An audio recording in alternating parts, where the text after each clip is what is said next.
الحمد لله وحده والصلاة والسلام على من لا نبي بعده أشهد أن لا إله إلا الله وحده لا شريك له وأشهد أن محمدا عبده ورسوله أما بعد 13ویں پارے کا آغاز ہے۔ 13ویں پارے میں سورۃ یوسف، سورۃ رعد اور سورۃ ابراہیم 3 صورتیں موجود ہیں۔ سورۃ یوسف کا آغاز ہوتا ہے الف لام را تلک آیات الکتاب المبین انا انزلناه قرآنا عربیا لعلکم تعقلون، کہ ہم نے اس قرآن کو عربی میں نازل کیا ہے لعلکم تعقلون، تاکہ تم عقل رکھ سکو۔ نحن نقص علیک احسن القصص بما اوحینا الیک هذا القرآن، ہم نے آپ کے اوپر بہترین قصص کو بیان کیا ہے جو اس قرآن مجید میں بیان کیے گئے ہیں۔ آسمانی کتابوں کے نزول کا مقصد وہ لوگوں کی ہدایت، لوگوں کی رہنمائی ہوتا ہے، اور یہ کتابیں اسی زبان میں نازل ہوتی ہیں جو اس وقت کی قوم کی زبان ہوتی ہے۔ قرآن حکیم فرقان مجید کا جب نزول ہوا تو یہ اس کے اولین مخاطب وہ اہل عرب تھے جو عربی پہ مہارت رکھنے والے، عربی پہ عبور رکھنے والے، اور یہ عربی زبان دنیا کی سب سے بہترین زبان ہے، سب سے خوبصورت زبان ہے۔ قرآن حکیم فرقان مجید جس کو اشرف الکتاب کہا گیا ہے، سب سے بہترین کتاب ہے، اور یہ اشرف الرسل، خاتم النبیین، تمام انبیاء اور رسل سے بڑھ کر عظیم نبی پر یہ نازل ہونے والی کتاب ہے، اور اشرف الملائکہ، سب سے بہترین اور سب سے عظیم فرشتے حضرت جبرائیل علیہ السلام کے ذریعے نازل ہونے والی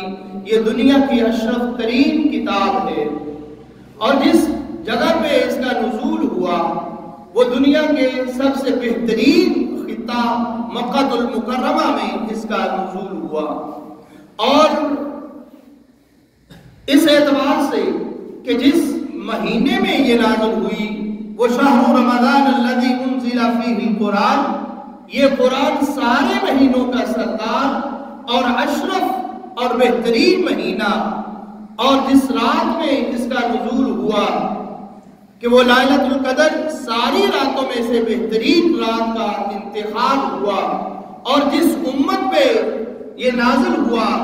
جس امت نے اس قرآن حکیم کو مانا اور تسلیم کیا، وہ امت بھی ساری امتوں سے خیر امت قرار دی گئی۔ بہترین دنیا کی امتوں میں سے امت محمدیہ صلی اللہ علیہ وسلم پر اس کا نزول ہوا۔ نحن نقص علیک احسن القصص، بہترین قصے قرآن حکیم میں ہے، لیکن سب سے خوبصورت اور سب سے بہترین سونا اور منمونا قصہ وہ یوسف علیہ السلام کا قصہ ہے، جس کو دلچسپ انداز میں بیان کیا گیا ہے، اور ابتدا سے انتہا تک ترتیب کے ساتھ اس قصے کو بیان کیا گیا ہے۔ اس قصے کے اندر واقعات ہیں، اور اس قصے کے اندر حسد اور بغض کے انجام کا تذکرہ موجود ہے کہ بھائیوں نے کس طرح حسد کیا، اور پھر اس کے بعد اللہ کی تائید کے کرشمے کس طرح رونما ہوئے، اس کا یہاں اس صورت میں ذکر موجود ہے، اور نفس امارہ کی سازش، نفس امارہ کا جو برائی پہ ابھارنے والا نفس ہے، اس کا اس صورت میں تذکرہ موجود ہے۔ انسانی حوادثات کا تذکرہ بڑے ہی عبرت انگیز کے ساتھ اس صورت میں بیان ہوا ہے، اس لیے اس قصے کو، اس صورت کو اور اس واقعے کو احسن قصص بیان کیا گیا ہے۔ بہترین اور خوبصورت قصہ یوسف علیہ السلام کا ہے۔ جب یوسف علیہ السلام نے اپنے باپ کو یہ بات بتائی کہ انی رأیت 11 کوكبا والشمس والقمر رأیتهم لی ساجدین، کہ چاند اور سورج 11 ستارے مجھے سجدہ کر رہے ہیں، میں نے یہ خواب میں دیکھا ہے۔ باپ نے جب یہ بات اس کو سنا تو وہ نبی یعقوب علیہ السلام نے مان لیا کہ یہ بیٹا عام اور معمولی بیٹا نہیں ہے، اور روک دیا کہ بیٹا یہ خواب اپنے بھائیوں کو نہ بتانا، اس لیے ان الشیطان للانسان عدو مبین، انسان کا دشمن وہ شیطان ہے جو واضح دشمن ہے۔ اور ایسا ہی ہوا، جب یہ بات کا پتہ چلا اور بھائی جو پہلے ہی اس بات پہ حسد اور بغض رکھتے تھے، یوسف علیہ السلام کے حوالے سے یہ محبت اور پیار بات کی زیادہ یوسف علیہ السلام کے ساتھ تھی، ان کے اندر یہ حسد موجود تھا، تو انہوں نے ایک تعبیر کو سوچا، وَإِذْ قَالُوا لَيُوسُفُ وَأَخُوهُ أَحَبُّ إِلَىٰ أَبِينَا مِنَّا وَنَحْنُ عُصْبَةٌ إِنَّ أَبَانَا لَفِي ضَلَالٍ مُّبِينٍ۔ یہ بات بیٹے کہنے لگے کہ دیکھو ہم جوان ہیں، ہماری جماعت ہے، لیکن ہمارا باپ وہ محبت یوسف سے کرتا ہے، إِنَّ أَبَانَا لَفِي ضَلَالٍ مُّبِينٍ، ہمارا باپ تو نعوذ باللہ واضح گمراہی کے اندر ہے۔ اقتلوا یوسف، یوسف علیہ السلام کو ان کے بارے میں غلط نظریہ اور غلط سازش میں اس کو قتل کر دیا جائے، او اطرحوہ ارضا یخل لکم وجہ ابیکم وتکونوا من بعدہ قوما صالحین، ایسا کرو کہ یوسف کو قتل کر دو یا پھر اس کو ایسی جگہ پہ چھوڑ دو کہ اس کی اور باپ کی جدائی واقع ہو جائے اور ہمارے اندر سے یہ خلل دور ہو جائے، باپ کی محبت وہ ہماری طرف آ جائے، وَتَكُونُوا مِن بَعْدِ قَوْمًا صَالِحِينَ، اس کے بعد پھر تم نیک بن جانا۔ قَالَ قَائِلٌ مِّنْهُمْ لَا تَقْتُلُوا يُوسُف، کہنے والے نے ایک بھائی نے کہا کہ قتل نہ کرو، اب ہمارا بھائی ہے، قتل بڑا جرم ہے، گناہ ہے، قتل نہ کیجئے، بلکہ کسی ایسی جگہ پہ چھوڑ آئیے کہ جو کوئی راستے میں جانے والے اس کو لے جائے۔ انہوں نے پھر تدبیر کی، قالوا یا ابانا ما لک لا تامنا علی یوسف وإنا له لناصحون ارسلہ معنا غدا یرتع ویلعب وإنا له لحافظون، اے ہمارے ابا جان کیا یوسف علیہ السلام یوسف کے بارے میں ہم اس کے خیر خواہ ہیں، ہمارے ساتھ اس کو بھیجیے، وہ بھی کھیلے اور کودے، ہمارے ساتھ اس کو بھیجیے، ہم اس کی حفاظت کرنے والے ہیں۔ یہ باپ کے سامنے بات کر رکھی، باپ آگے سے جواب دیتا ہے، انی لا یحزننی ان تذهبوا به واخاف ان یاکلہ الذئب وانتم عنہ غافلون، مجھے یہ خوف زدہ محسوس ہوتا ہے کہ کہیں یہ نہ ہو کہ تم اس کو چھوڑ کر چلے جاؤ اور اس کو بعد میں بھیڑیا کھا جائے اور تم اس سے غافل ہو۔ قالوا لئن اکلہ الذئب ونحن عصبۃ انا اذا لخاسرون، ان کا نہیں کیسے ہو سکتا ہے، ہم ایک عظیم جماعت ہیں، ایک بڑی قوت ہے، ہم طاقتور ہیں، ہم اس کو یہ کیسے ہو سکتا ہے کہ ہماری موجودگی میں بھیڑیا کھا جائے۔ فلما ذهبوا به واجمعوا ان يجروا في غيابة الجب واوحينا اليه لتنبئنهم بامرهم هذا وهم لا يشعرون، خالق کائنات رب ارض و سما فرماتے ہیں فلما ذهبوا، جب یہ چلے گئے پھر انہوں نے وہی کہا کیا جو انہوں نے کرنا تھا، یوسف علیہ السلام کو کنویں میں ڈال دیا اور ہم نے وہی کی، لَتُنَبِّئَنَّهُمْ بِأَمْرِهِمْ هَذَا، یہ تو تم کرتوت تم کر رہے ہو، ان قریب ہم تمہیں یہ خبردار کریں گے، اور اس وقت وَهُمْ لَا يَشْعُرُونَ، تمہیں شعور بھی نہیں ہوگا۔ وَجَاءُوا أَبَاهُمْ عِشَاءً يَبْكُونَ، اب یہ نبی کے لخت جگر ہیں، نبی کے بیٹے ہیں، روتے ہوئے عشاء کو واپس لوٹتے ہیں اور رو رہے ہیں، اور آپ آ کر کے باپ کے سامنے کہتے ہیں، قالوا یا ابانا انا ذهبنا نستبق وتركنا يوسف عند متاعنا فاكله الذئب، کہ باپ ابا جان بات یہ ہے کہ ہم بس دوڑ میں مصروف ہو گئے، چلے گئے اور اپنے سامان کے پاس یوسف کو چھوڑ دیا، فاكله الذئب، بھیڑیا ہمارے بھائی کو کھا گیا، وما انت بمؤمن لنا ولو كنا صادقین، ہمیں پتا ہے کہ تم ہمارے اوپر یقین نہیں کرے گا، اگرچہ ہم سچے بھی ہوں گے ہمیں یہ لگتا ہے کہ ابا تو ہمارے اوپر یقین نہیں کرے گا۔ وَجَاءُوا عَلَىٰ قَمِيصِهِ بِدَمٍ كَذِبٍ، اور دلیل کے طور پر یوسف علیہ السلام کا قمیص بھی لے کے آئے کہ دیکھیے یہ قمیص ہے اور قمیص کے اوپر خون لگا ہوا ہے،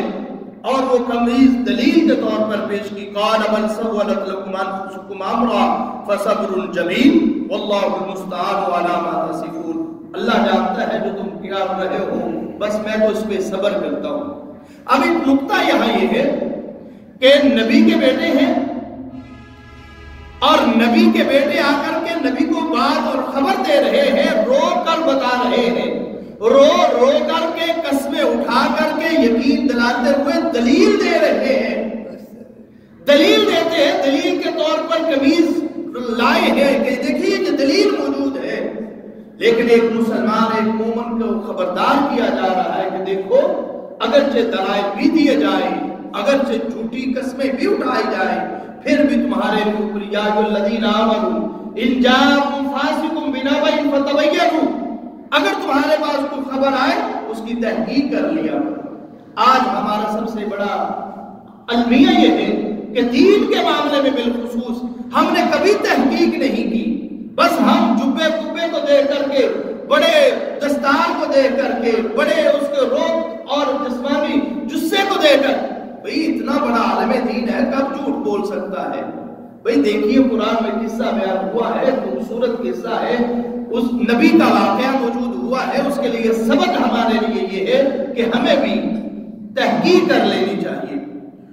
وجاءت سیارۃ فارسلوا واردہم فادلٰ دلوا، ایک گروہ آیا، قافلہ آیا، انہوں نے اپنے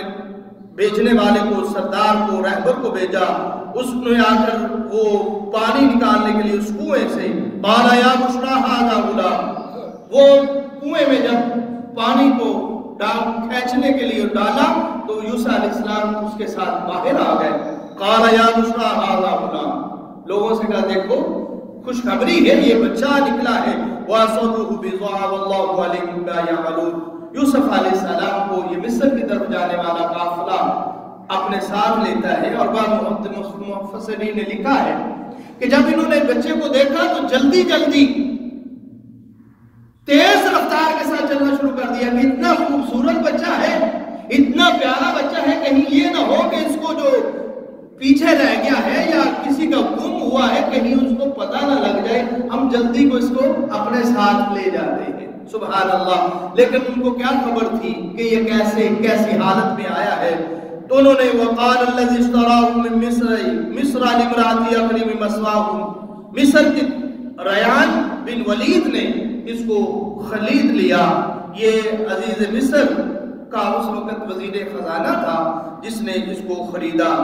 اور اپنی بیوی سے کہتا ہے اکرمی مثواه عسى ان ينفعنا او نتخذه ولدا، اس کی عزت کیجئے، تکریم کیجئے، اس کی حفاظت کیجئے، ہو سکتا ہے عسى ان ينفعنا، قریب ہے کہ ہمیں نفع دے، یا پھر ہمیں اپنا لخت جگر ہی بنا لے، اپنا بیٹا بنا لے۔ اور یہاں اس کے حوالے سے جیسے مشہور ہے کہ ان کی بیوی جس کو زلیخا کہا جاتا ہے، واللہ کہ اس کا نام واقعی زلیخا تھا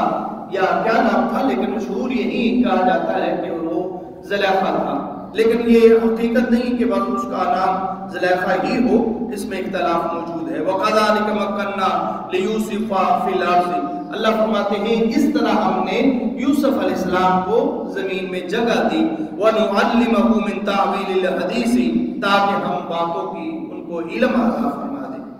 جب وَلَمَّا بَلَغَ أَشُدَّهُ آتَيْنَاهُ حُکْمًا وَعِلْمًا، جب یوسف علیہ السلام بڑے ہوئے، بلوغت کو پہنچے،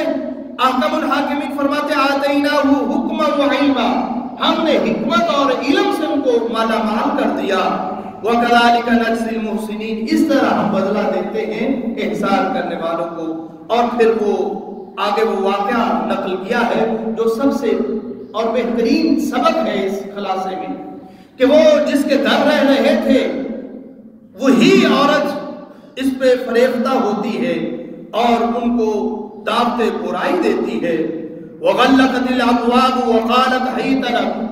دروازوں کو بند کر دیا ہے، اب تنہائی میں ہے، یوسف علیہ السلام ہے، اور یوسف علیہ السلام کا حسن اس کے پاس موجود ہے، حسن بھی موجود ہے اور جوانی بھی موجود ہے، اور یوسف علیہ السلام کے سامنے بھی حسن موجود ہے، جوانی موجود ہے اور دروازے بند ہیں، لیکن ایسی حالت میں بھی خالق کائنات رب ارض و سما نے تذکرہ کیا ہے، جب یوسف علیہ السلام کو دعوت برائی ملتی ہے، دعوت گناہ کی طرف پکارا جاتا ہے، قال معاذ اللہ